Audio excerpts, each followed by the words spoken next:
Number 10. The dry bosses who pushed Prohibition through. Wayne Wheeler was born in 1869 on a farm in eastern Ohio.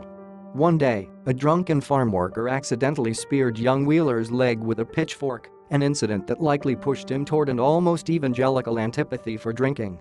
In 1894, Wheeler was offered a full-time position at the Anti-Saloon League, where he quickly became admired for his pressure politics, aka Wheelerism. Unlike other temperance groups, the Anti-Saloon League didn't stray from its main objective, the abolition of alcohol from American life. The League worked extensively through churches and supported or opposed government candidates depending only on their position regarding prohibition. Due to his influence and power, Wheeler became known as the Dry Boss. Wheeler insisted on strict enforcement of prohibition.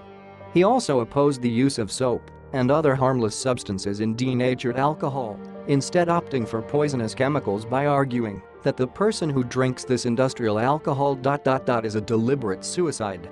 Number 9. Prohibition agents were paid less than garbage collectors.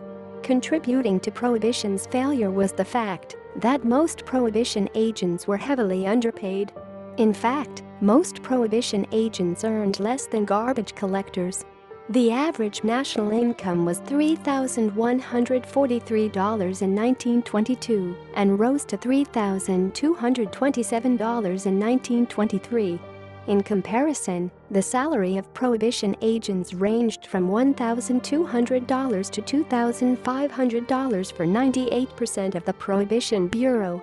In 1930, the entry-level salary of a Prohibition agent was $2,300, two-thirds of the national average. The Coast Guard earned even less. Men enlisted in the Coast Guard earned only $36 per month, although that included accommodations and free uniforms. As one can imagine, underpaid agents often took bribes from bootleggers and sometimes even moonlighted as chauffeurs for their supposed targets. As a result, more than 1/10 of the agents were dismissed from the Prohibition Bureau. Number 8. Cow shoes were worn by bootleggers to cover up their footsteps. To evade Prohibition agents, many bootleggers devised inventive ways to smuggle alcohol. One of the most unusual inventions was cow shoes, which were used to cover footprints in the woods, where moonshine brewery sites were often hidden.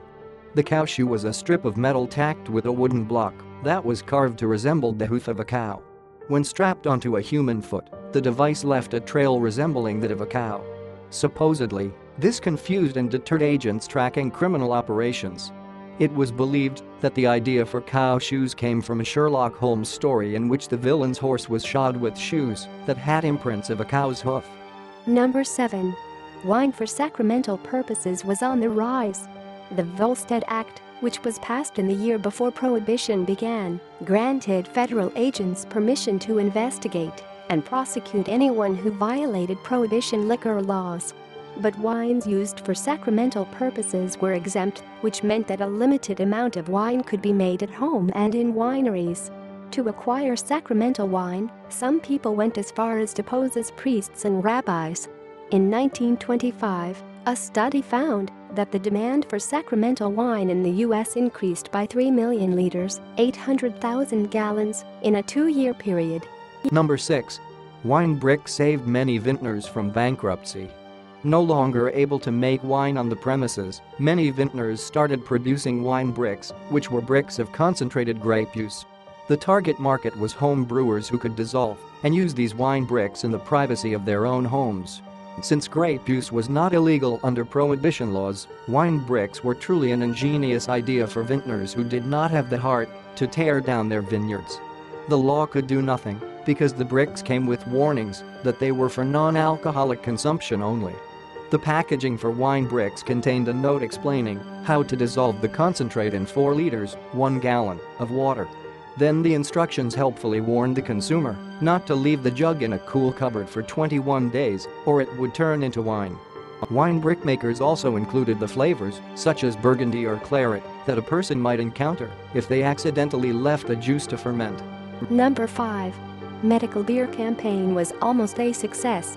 In 1921, a group of brewers physicians, and avid alcohol consumers tried to convince the U.S. Congress that beer, a substance that temperance leagues had associated with laziness, abandoned wives, and unemployment, was actually vital medicine. The so-called beer emergency was understood both by supporters and opponents to be a referendum on prohibition itself. Advocates of beer pointed to its relaxing qualities and nutritional value. One writer even suggested that beer was so full of vitamins that it actually saved the British race from extinction during the plague years. Much to the annoyance of temperance league advocates, Attorney General A. Mitchell Palmer declared that the beverage clause in the 18th Amendment allowed doctors to prescribe beer at any time, under any circumstance, and in any quantity necessary. However, a few months after Palmer's decision, Congress took up the beer emergency bill and banned beer completely. By the end of 1921, the bill had become law, much to the dismay of avid beer proponents. Number 4. Prohibition administrators often drank booze themselves. Some prohibition administrators did not adhere to the law themselves. For example, Colonel Ned Greene, the administrator of San Francisco, was suspended from his duties in 1926 after Alfred, the assistant commissioner of prohibition in charge of enforcement, came upon Greene serving seized liquor at private parties. Later, Greene amiably told reporters that he should have been suspended long ago. Following Greene's imbroglio, every administrator was asked to sign a pledge of abstinence. Prohibition officials also helped bootleggers to withdraw whiskey from bonded warehouses. In fact, 2 prohibition administrators were accused of issuing withdrawal permits for $1 million of booze in just one day. Number 3. Breweries found innovative ways to keep business afloat. During World War I, the country was already moving toward a full alcohol ban. Breweries could only produce beer that did not exceed an alcohol content of 2.75%, better known as near beer. When prohibition was put into effect, the number dropped to 0.5%. Not all brewers were content to stick to the production of near beer. Some, like F.M. Schaefer Brewing Company and Nyan's Liquors, decided to start making dyes. This turned out to be a successful enterprise thanks to the shortage of dye in the country at the time and the fact that brewers' existing equipment could be converted into making dyes. Interestingly, some dye chemical plants also noticed the similarities between alcohol and dye production and started producing illegal booze. Other brewers, such as Schlitz, Miller, and Pabst, turned to producing malt extract, which was advertised as a cooking product. In reality, however, people bought it for the purpose of making their own beer or home brew. Still others, such as Anheuser-Busch and Yuengling, turned their attention to ice cream. Number 2. Children's menus originated during Prohibition. Before Prohibition, children rarely ate out. In fact, a child had to be relatively well-off and a guest at a hotel to dine in public. Restaurants not attached to hotels rarely served children because they got in the way of booze-induced adult fun. When Prohibition went into effect, the owners of restaurants and other hospitality establishments suddenly changed their minds, realizing that children could help to offset the lost liquor revenue.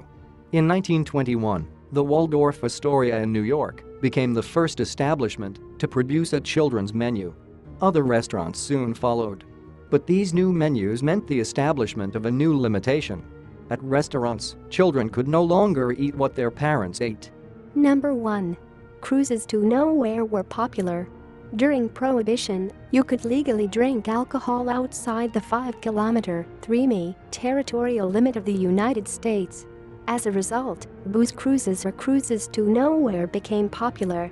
As the name suggests, cruises to nowhere were short cruises with no particular destination during which guests could indulge in alcohol to their heart's content.